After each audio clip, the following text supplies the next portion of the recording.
जय श्री कृष्णा दोस्तों, मेरा नाम है अजय कृष्णवंशी।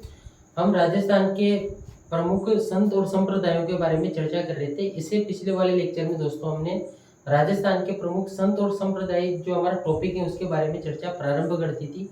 हमने सगुण भक्ति मार्गी परंपरा, निर्गुण भक्ति मार्गी परंपरा और कुछ ऐसे भी संत हैं जो कि सगुण तथा निर्गुण दोनों ही भक्ति परंपराओं से संबंधित हैं, उनके विषय में भी पिछले वाले लेक्चर में चर्चा की थी। इसके अलावा दोस्तों हमने पिछले वाले लेक्चर में रामानंदी संप्रदाय के बारे में भी विस्तार से चर्चा की थी। रामानंदी संप्रदाय क्या है, प्रवर्तक कौन है, प्रमुख पीठ कहाँ पर है, प्रमुख पीठ की स्थापना किसने की, सारी चीजें दोस्तों हमने पिछले वाले लेक्चर में डिस्कस की है। दोस्तों आज हमारी चर्चा का विषय रहने वाला है राजस्थान का एक और महत्वपूर्ण संप्रदाय जिसका नाम है दोस्तों निम्बार्क संप्रदाय। क्या नाम है? निम्बार्क संप्रदाय। इसको आज हम चर्चा का विषय बनाना चाहते हैं। दोस्तों निम्बार्क संप्रदाय को ही नारद संप्रदाय के नाम से भी संबोधित किया जाता है। इसी को दोस्तों नारद संप्रदाय भी कहा जाता है। इसी को दोस्तों हंस संप्रदाय के नाम से भी जाना जाता है और दोस्तों इसी को सनक संप्रदाय के नाम से भी जाना जाता है। कई जगह दोस्तों इसको सनकादिक संप्रदाय के नाम से भी मिल जाएगा आपको ये। यानी कि हम कह सकते हैं प्यारे दोस्तों, राजस्थान का एक जो प्रमुख संप्रदाय है निम्बार्क संप्रदाय, इसी संप्रदाय को नारद संप्रदाय, हंस संप्रदाय, सनक संप्रदाय तथा सनकादिक संप्रदाय के नाम से भी दोस्तों संबोधित किया जाता है। ये सारी बातें हो गई। दोस्तों निम्बार्क संप्रदाय के प्रवर्तक कौन है, ये हमें चर्चा जरूर करनी होगी। कौन है दोस्तों इसके प्रवर्तक? प्रवर्तक का अर्थ होता है दोस्तों जिसने उस संप्रदाय का शुरुआत की, यानी कि जिसने उस संप्रदाय की शुरुआत की उसे हम प्रवर्तक कहते हैं। निम्बार्क संप्रदाय के जो प्रवर्तक हैं वो माने जाते हैं दोस्तों निम्बार्काचार्य। निम्बार्काचार्य आचार्य निम्बार्काचार्य को निम्बार्क संप्रदाय का संस्थापक माना जाता है और माना क्या जाता है दोस्तों, है भी सही है। प्रमुख पीठ कहां पर है दोस्तों इसकी, उसके बारे में हमें चर्चा करनी होगी। प्रमुख पीठ दोस्तों निम्बार्क संप्रदाय की जो प्रमुख पीठ है, ऐसा राजस्थान का कोई सा भी कंपटीशन एग्जाम उठा लो आप जिसमें राजस्थान की कला एवं संस्कृति आती है और जिसमें राजस्थान की कला एवं संस्कृति का संत और संप्रदाय वाला पोर्शन भी आता है। उस अगर आप किसी भी एग्जाम पैटर्न को या फिर एग्जाम के क्वेश्चन को उठाओगे तो निम्बार्क संप्रदाय की प्रमुख पीठ कहाँ है, ये क्वेश्चन आपको 100% मिल जाएगा। तो उसके बारे में हम लिखेंगे और लिखने के अलावा दोस्तों हम उसके बाद में उसके बारे में विस्तार से चर्चा भी करना चाहेंगे। प्रमुख पीठ है दोस्तों सलेमाबाद में। कहाँ पर है? सलेमाबाद में। निम्बार्क संप्रदाय की प्रमुख पीठ है दोस्तों सलेमाबाद में।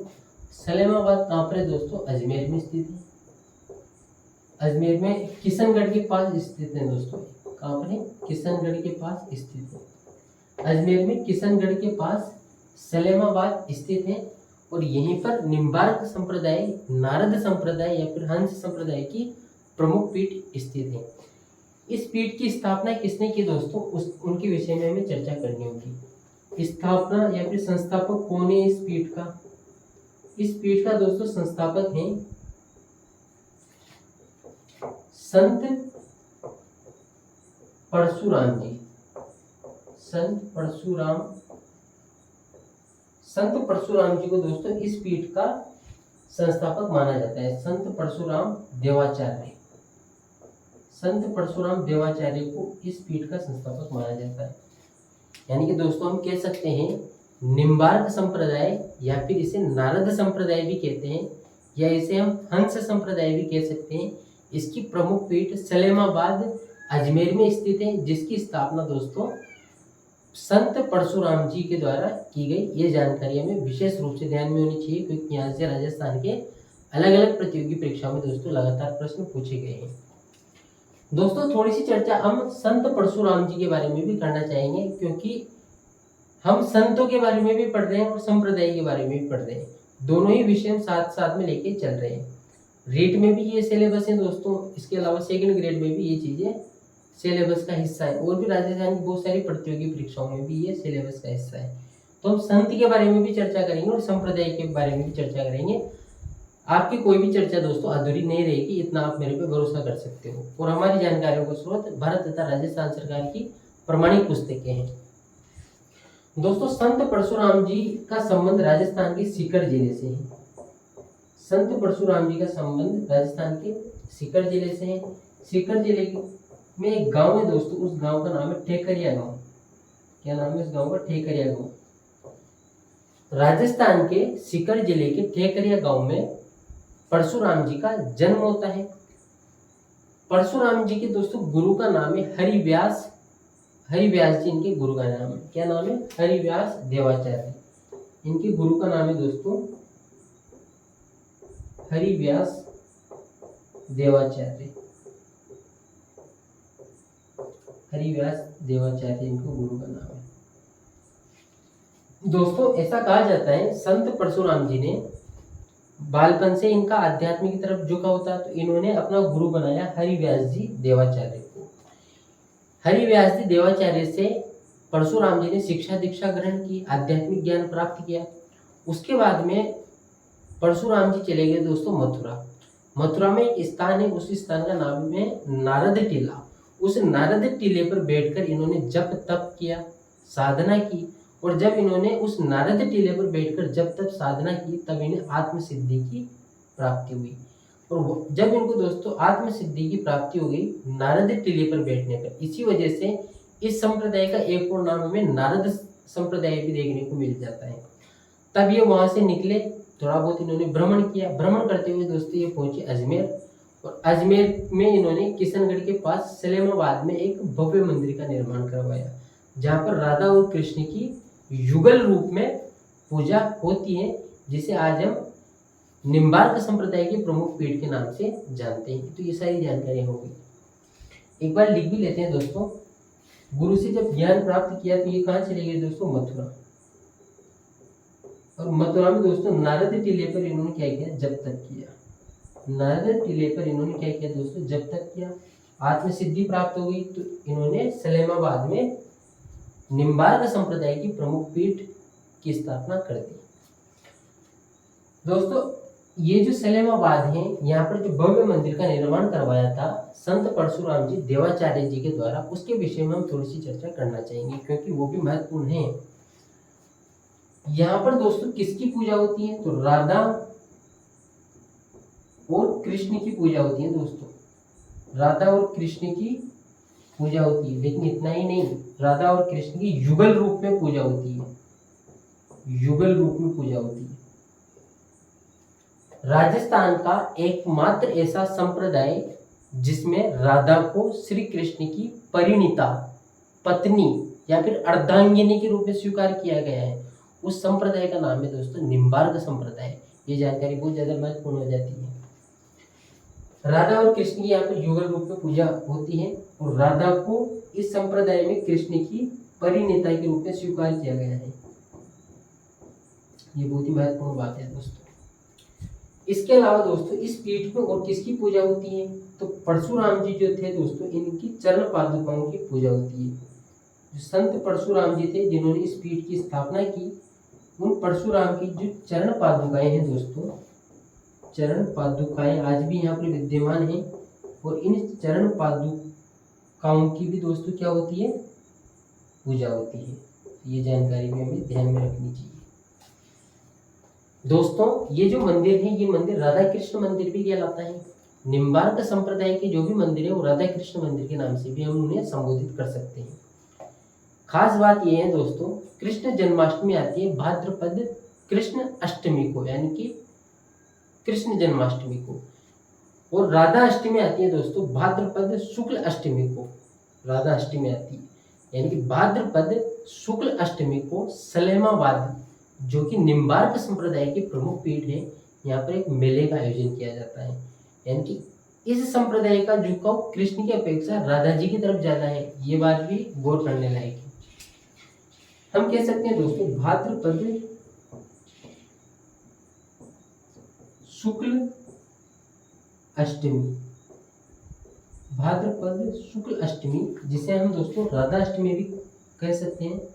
किसी को कोई आपत्ति नहीं होनी चाहिए मेरे ख्याल से। तो राधा अष्टमी के दिन दोस्तों यहाँ पर मेले का आयोजन होता है। क्या होता है दोस्तों? मेले का आयोजन होता है। क्या होता है दोस्तों? मेले का आयोजन यहाँ पर होता है। कब होता है दोस्तों?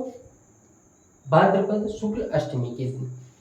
एक जानकारी दोस्तों हम निम्बार्काचार्य के रिगार्डिंग भी ध्यान में रख सकते हैं, हालांकि ज़्यादा महत्वपूर्ण नहीं है, याद हो जाए आपको तो बेहतर है, नहीं भी तो भी कोई ज़्यादा गंभीर समस्या नहीं है। ये जो निम्बार्काचार्य जी हैं दोस्तों, इन्होंने वेदांत पारिजात नाम का क्या लिखा? इन्होंने भाष्य लिखा। वेदांत पारिजात नाम का भाष्य लिखा। दोस्तों क्या निम्बार्क संप्रदाय, जिसे नारद संप्रदाय भी कहा जाता है, जिसे हंस संप्रदाय भी कहा जाता है, जिसे सनक संप्रदाय भी कहा जाता है, इस संप्रदाय की पीठ सलेमाबाद के अलावा राजस्थान के अन्य स्थान पर भी है क्या? तो बिल्कुल है। कहाँ पर है उसकी चर्चा करेंगे हम। अन्य पीठ कहाँ पर है दोस्तों इसकी? अन्य पीठ कहाँ पर है इसकी? तो अन्य पीठ है दोस्तों इसकी आहड़ में। कहाँ पर है दोस्तों? आहड़ में। और आहड़ कहाँ पर है प्यारे दोस्तों? आहड़ उदयपुर में। यानी कि हम कह सकते हैं प्यारे दोस्तों, निम्बार्क संप्रदाय की प्रमुख पीठ तो सलेमाबाद में है, लेकिन इसकी एक और जो अन्य प्रमुख पीठ है वो कहाँ पर है दोस्तों? उदयपुर के आहड़ में है। तो ये सारी चर्चाएं दोस्तों हमने किसके रिगार्डिंग डिस्कस कर ली? निम्बार्क संप्रदाय के रिगार्डिंग डिस्कस कर ली। रामानंदी संप्रदाय के बाद में आज हमने निम्बार्क संप्रदाय कंप्लीट किया है। आने वाले कुछ दिनों में हम सभी संत और सभी संप्रदाय के विषय में चर्चा कर लेंगे, जैसे जैसे हमारी यात्रा आगे बढ़ती चली जाएगी। दोस्तों यहाँ से एग्जाम में प्रश्न पूछे गए, ये जानकारियाँ विशेष तौर पर ध्यान में रखना। इसके अलावा दोस्तों सारी जानकारियाँ महत्वपूर्ण है, किसी भी जानकारी को हम कम या ज़्यादा नहीं आंक सकते। यहाँ से राजस्थान के अलग अलग कॉम्पिटिटिव एग्जाम में प्रश्न लगातार पूछे गए, तो थोड़ा घिसा पिटा प्रश्न हो चुका है, लेकिन और जगह की जो जानकारी है वो भी अपने अपने लेवल से महत्वपूर्ण है। एक बार फिर मैं इसको रिपीट करना चाहता हूँ, एक बार फिर से आप इसको थोड़ा ध्यान से और गंभीरता से सुन लीजिएगा। दोस्तों निम्बार्क संप्रदाय, जिसे नारद या फिर हंस संप्रदाय भी कहा जाता है, इस संप्रदाय के प्रवर्तक निम्बार्काचार्य जी को माना जाता है। निम्बार्क संप्रदाय की प्रमुख पीठ सलेमाबाद अजमेर में स्थित है, जिसकी स्थापना संत परशुराम जी के द्वारा की गई। खास बात यह है दोस्तों, सलेमाबाद अजमेर में ये जो निम्बार्क संप्रदाय की प्रमुख पीठ है, यहाँ पर कृष्ण और राधा की युगल रूप में पूजा होती है।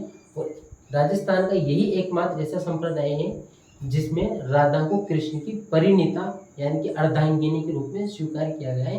ये सारी जानकारी अपने अपने अनुसार महत्वपूर्ण है। आपको आपके कॉम्पिटिटिव एग्जाम निश्चित तौर पर ऐसी जानकारी फायदा पहुंचाएगी। अगर दोस्तों आपने लेक्चर को शुरू से अंत तक देखा है तो निश्चित तौर पर आप बधाई के पात्र हो। थोड़ी मेरी तबीयत आज थोड़ी डाउन है, इस वजह से थोड़ी एनर्जी भी कम लगी होगी आपको। बावजूद इसकी मैंने आपको अच्छा कंटेंट देने की कोशिश की। अगर आपने लेक्चर को शुरू से अंत तक देखा है तो थैंक यू वेरी मच, धन्यवाद। मिलते हैं दोस्तों इसके बाद में नेक्स्ट लेक्चर में राजस्थान के कुछ और अन्य संत और संप्रदाय को लेकर। तब तक के लिए बहुत सारा प्यार और थैंक यू वेरी मच। जय श्री कृष्ण।